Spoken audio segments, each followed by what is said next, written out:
Nadisha in Chicago, and you're watching my channel, Knowledge for Quality of Life. I welcome all those who have recently joined the channel. And as I've said in the past, that from time to time, I'll bring up some new concepts, some new topics. And today's topic is related to one of the concepts which I have done many vlogs on, and that is vitamin D. Now, when I did earlier vlogs on vitamin D, I have touched many new, health issues, disorders.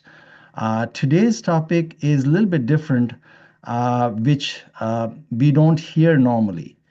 And when I read it, when I came across this literature in the scientific literature, it was quite interesting to me that how things can go haywire. Now, we have been hearing a lot from variety of medical professionals, uh, papers, media, channel, you name it, that vitamin D is toxic. The range of vitamin D itself, and in your test results, the lab range of normal is 30 to 100. And if somebody is 30, 35, they say, oh, you are perfect, fine, you are normal. Now, we know that from the scientific literature that, various diseases has variable requirements for optimum level. So in the past, I have done numerous vlogs that, the grassroots health and then the 40 plus world leading experts say that, 40 to 60 is the optimum. That's the range. Assuming that, 60 is the target range or optimum range to the best of covering majority of the diseases, protection wise. Today, I'm going to be sharing something about autoimmune disorders, which I have come across, in the literature. Now, before I share my screen with you, I just want to make sure clearly that this is just a sharing of information, sharing of knowledge, what it's out there in the scientific literature, which we don't hear normally from the doctors. So by no means you should take this vlog as a prescription, or I'm not prescribing anyone anything, but I'm just opening a window so that you understand that different things are out there besides what we hear normally from our doctors or from the traditional practitioner. So let me share my screen with you.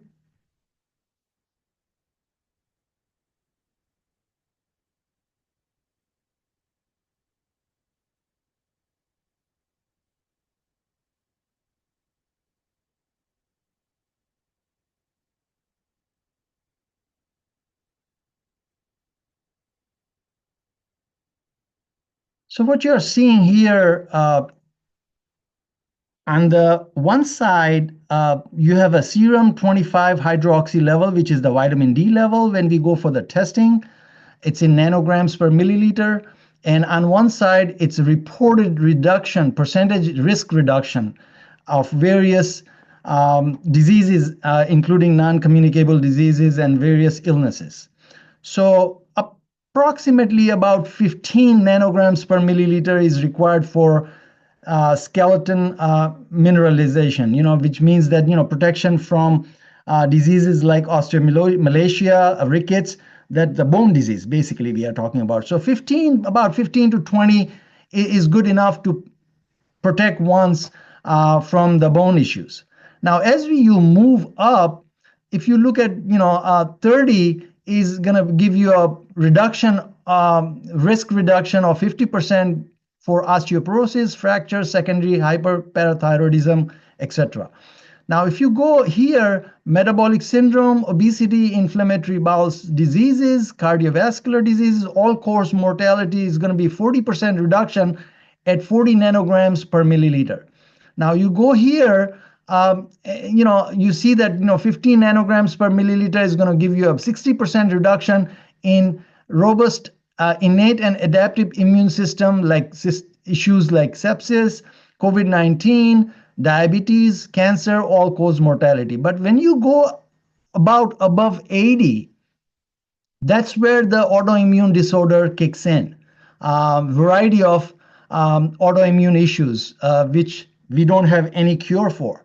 They can manage it by, adapting certain medicine protocols and stuff like that. But, there is no such cure. And purely it's a management condition. So today I'm going to be talking a real life story, a moving life story of a doctor who went through this multiple sclerosis, as issue of the autoimmune disorder. So let me move to the next slide. And I don't worry about anything, taking the pictures or anything. I'm going to be including all these descriptions, research papers and links under my description, so you can take your time and take a deep dive and read at your leisure. So this is actually the story got published in Grassroots Health Nutrient Research Institute, for which I'm a member, and I get periodical, from time to time, the latest research in vitamin D, and I'm a vivid reader and I'm a vivid follower of this potent nutrient. And this doctor is narrating that how vitamin D changed the life with her MS, multiple sclerosis. And this is basically a journey and sort of an interview. Now, this following narrative is by Dr. Satya Nahu, who is an MD. Be sure to read this short interview below as well. There's a short interview at the end of the this narrative. So basically, she's saying that my story with vitamin D began in 2012 at the time of multiple sclerosis diagnosis. I was 31. She was 31 at that time, and already a doctor. And I had just finished my second specialization, which is cardiology. A few months prior, it was suddenly and without warning that I woke up with intense tingling in my both hands, which spread up both arms, in addition to the sensation of shocks in the spine were flexing the neck. Fatigue days later was associated with the condition around 30 days after symptoms began. The diagnosis was made through the addition of magnetic resonance imaging, MRI, of my entire central nervous system, brain and spinal cord. Collection of cerebral fluid was taken and send it to the laboratory for the test. The feeling of life cut off. That's her expression. The feeling of life cut off after so much effort to be a doctor, to specialize, to dedicate yourself. And now what would be waiting for me soon would be a sick pay, wheelchairs, and early retirement due to disability. So basically a sign of a despondency type of thing, right? I stayed exactly 1 month after the diagnosis in the revolt and thinking about the injustice that had happened. Later, I would be mature enough to understand that nothing happens by chance. Conventional medications were started, corticoid in the form of pulse therapy and immunomodulator, such as interferon beta, etc. However, they did not have the desired effect, that I was increasingly fatigued and the symptoms were trying to spread. A few months later, I started to develop arthritis in my knees and wrist, dry mouth and eyes. And markers that were previously negative started to become positive for another autoimmune disease called Sjogren's syndrome. Faced with the association of the disease and failure in therapeutic responses, my family and friends began to look for other forms of treatment, and information was seen on the internet about vitamin D, an immune disease, more precisely about multiple sclerosis. There were videos and testimonials about the use of vitamin D in higher doses, and they were exciting to see people returning to have a fully normalized and compensated life, literally living the autoimmune nightmare. However, I declined and didn't go ahead because I thought it would be a fantasy. Remember that, she's a trained medical doctor with double specialization, and she used to think what normally people think in medical profession nowadays. Autoimmune diseases, would be a fantasy that a vitamin that is linked to making strong bones. That's what we hear, that, D does just the calcium effect and makes your bones stronger. That's what we see in the marketing media, that, it does your body good. Strong bones was able to cure people with autoimmune diseases. And when I asked, my doctor said it had no basis and that this experimental treatment was dangerous. I could have dug deeper, studied about it, learned more about this innovative doctor named Dr. 𝗔𝘂𝘁𝗶𝗺𝗺𝗀 Coimbra, who taught about the vitamin D treatment. But when I was sick, and even more so as a doctor, there was a fear of going against my colleagues, against the traditional establishment, and even of being branded as irresponsible. So I decided that it was not for me, and I put it aside. So basically, this is the feeling she was going through, that, it's hard to believe. It sounds too good to be true that a vitamin D can do something like this, because she was trained accordingly. Remember that. Now, we've been saying all this time, in the earlier my vlogs, that, vitamin D is not a vitamin, it's a hormone. Vitamin, we call it, it's a precursor to the hormone. So remember that, it does phenomenal things in our body. Interestingly, my conventional neurologist ended up prescribing a dose of 10,000 IU of vitamin D per day. At the time, according to him, the maximum dose accepted by traditional societies. But my vitamin D level didn't even reach 50 nanograms per milliliter, which is 125 nanomoles per liter. Because if you multiply 50 by 2.5, that's what you're going to get. Because 2.5 nanomoles per milliliter is 1 nanograms per milliliter. And in fact, I didn't see any difference in my symptoms. So 50 nanograms didn't cut anything in her symptoms. I worked on other aspects of my life. I improved my diet, removed inflammatory foods such as dairy, gluten, sugar, etc., did regular physical activity, started receiving acupuncture, reorganized my work routine, among the other interventions. The autoimmune system calmed down but was still touchy. And slightest stress, for example, was enough to activate the arthritis, have parotitis, dry eyes, increase numbness in the hands, and reactivate fatigue, etc. So I lived until 2017, when I found myself again with vitamin D in a lecture by another neurologist who had undergone high-dose vitamin D training with Dr. 𝗔𝘂𝘁𝗶𝗺𝗺𝗀. Then began my second chance to turn life around. Now, this Dr. Coimbra is a professor and researcher at São Paulo University in Brazil.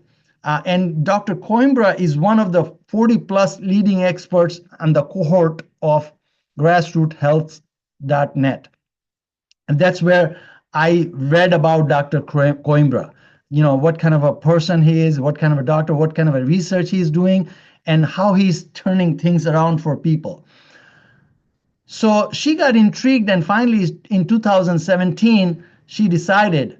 So the information in this explanation made a lot of sense to me, and it was then I decided to make an appointment with this doctor. When he referred to the PubMed website, now this is the link. This is the information which I get my research and reading. If you click this link, a window will pop up. It's a National Institute of Health website, and you can find anything, any sort of information. Sometimes, papers are hard to read, but, with little effort, you can make a lot of sense what's going on. So you can enter anything, and, so she basically found out that, when you go to this website and type multiple sclerosis, vitamin D polymorphism, VDR, which is vitamin D receptors, several articles came out that research the same conclusion reached to the same conclusions about the existence of genetic defects linked to vitamin D that were linked to autoimmune diseases, specifically multiple sclerosis.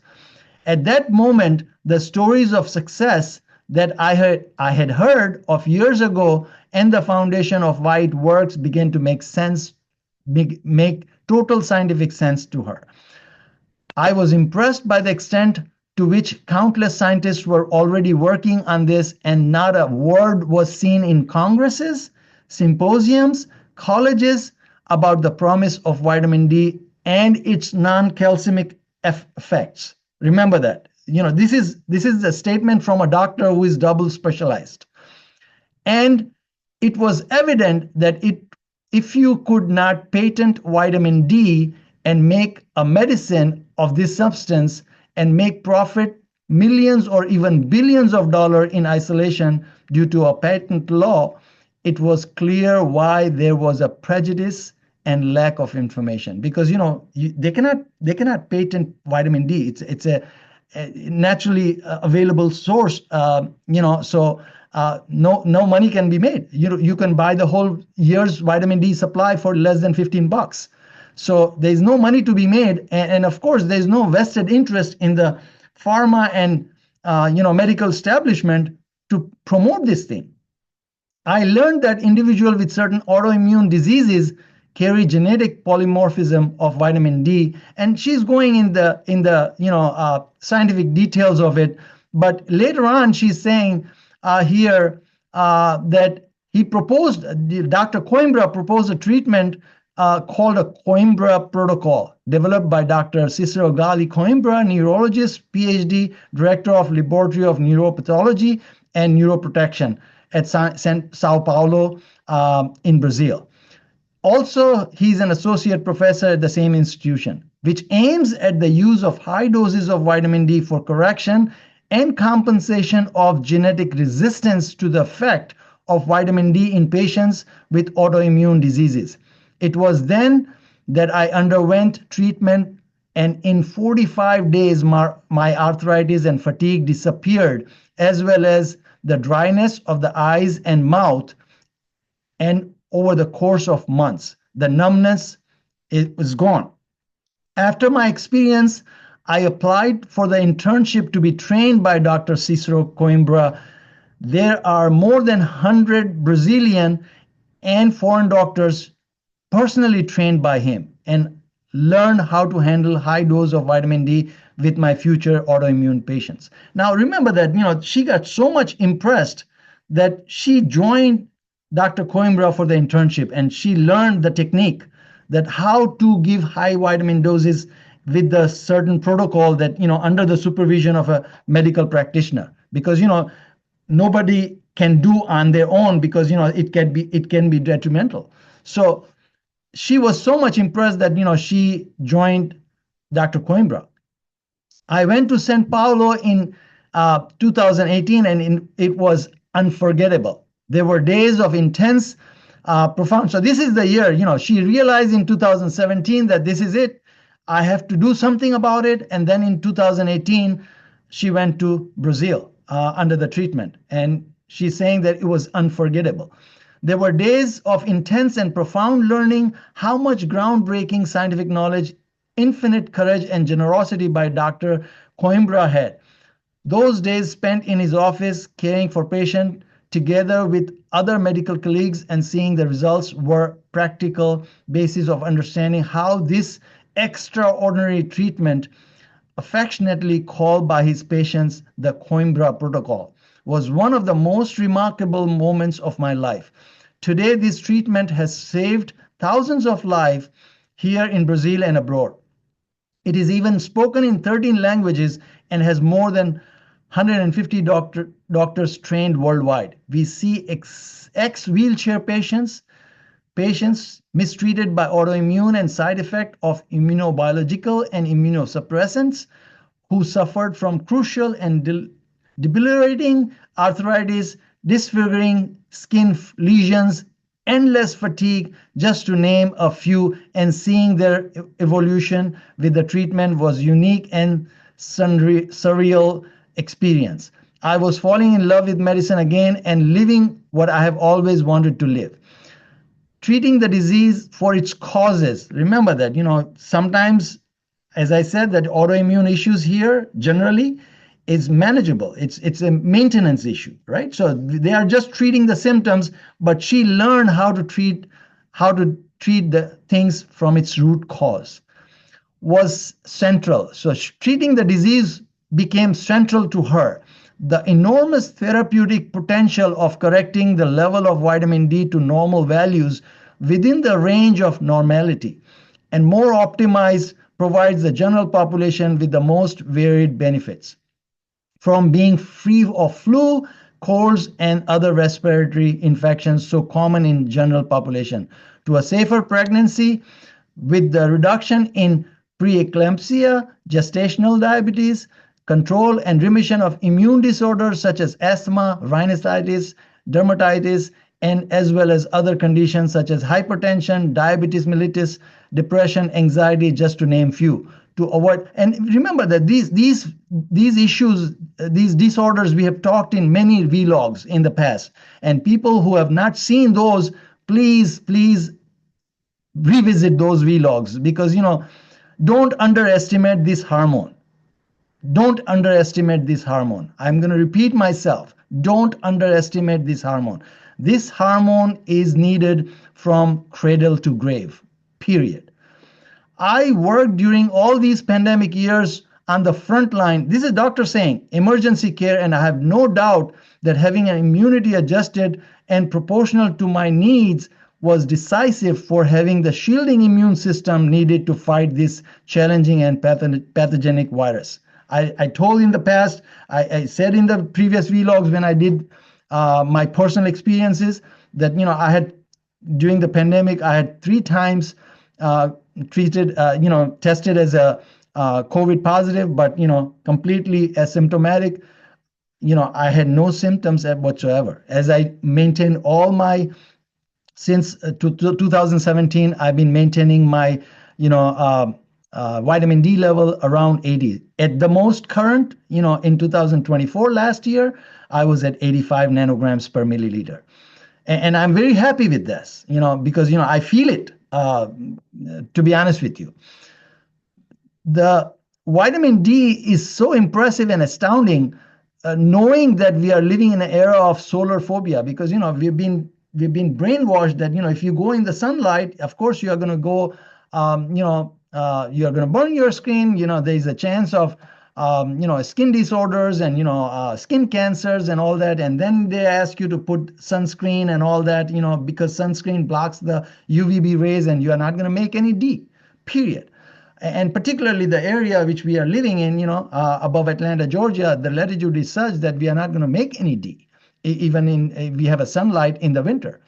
And I'm in Chicago. I'm one of those, at higher altitude. So she's saying here that, profound lack of dissemination of information among doctors themselves, who mainly feed on information coming from the pharmaceutical industry, is suffocating and bordering on naivety.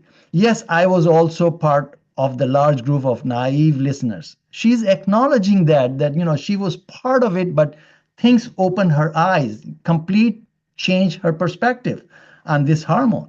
The protocol was started, the Coimbra protocol she's talking about, not her treatment. The Coimbra protocol was started in 2002 and has been improved over time until it returned thousands of patients worldwide to remission in autoimmune diseases safely and without unpredictable adverse effect. However, high doses of cholecalciferol, which is the vitamin D, without having a contrabalance, are harmful because they provide hypercalcemia. Remember that, as I said earlier, and she mentioned as well, that this high vitamin D dose treatment should be done under the, supervision of a medical practitioner, because they can manage the symptoms, they can manage the other like a parathyroid hormone and other issues which can be fluctuating when you are on high dose. So please don't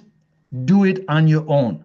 This is dangerous. But I just wanted to bring it out, this vlog, so that people understand that, being 30 is not adequate. You have to be at least 60.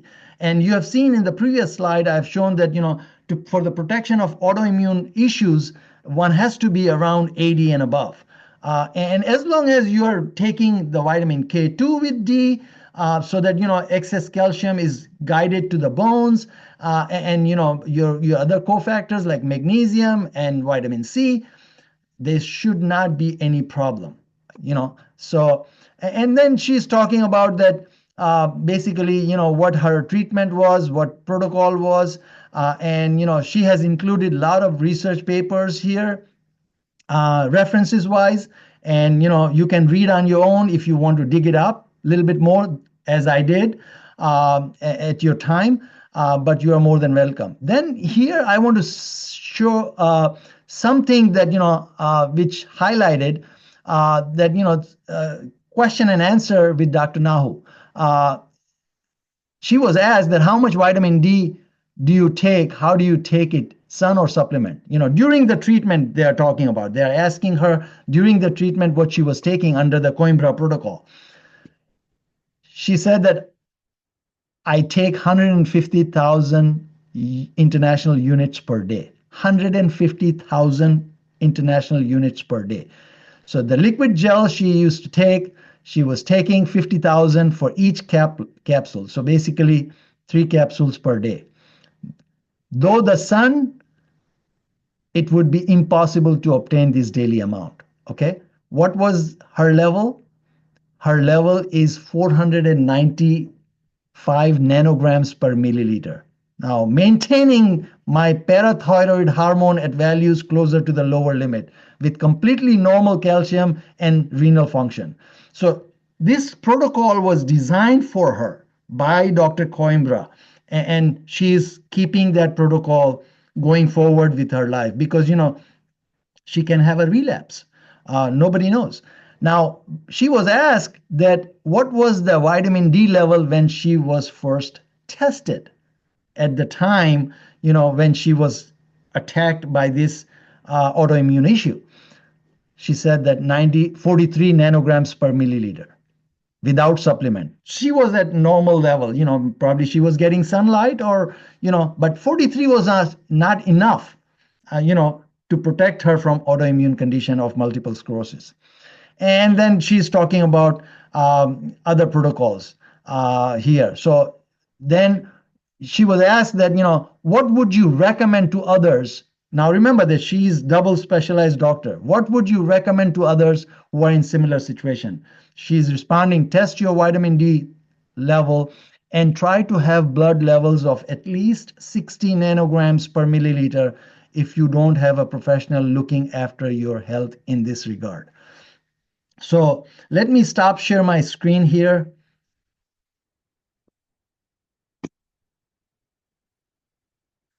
So basically, I wanted to share this real life story of a doctor. In the past, if you recall that I shared another life story, of a biochemist who went through prostate cancer. So from time to time, I'm going to bring these type of real life stories, which I came across in the literature.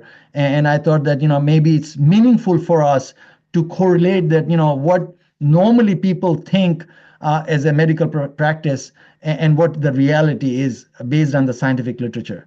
I hope you have learned something from this vlog. Again, I'm going to request you that, this was just based on knowledge sharing, vlog. Nothing as a prescription. I don't want you to, go and treat yourself with high doses of vitamin D. That was not the intent of this vlog. What I'm intending to this, from this sharing of information is that to give you concepts, to open your window of thinking that, whatever you've been told, you have at least some knowledge, some know-how so that you can connect the dots and make sense out of it based on the true scientific literature, true science, rather than selective science, which is being drained or drilled or nailed to us by our doctors. So if someone is at 30 or 35 nanograms per milliliter and your doctor tells you that you are okay because you are just within the normal range, think twice. Think twice, because it's not safe, based on the literature which is telling us. So if you have any questions, concerns, comments, please include in the comment section, and I'll try to respond to you. Hope to see you next week. Bye.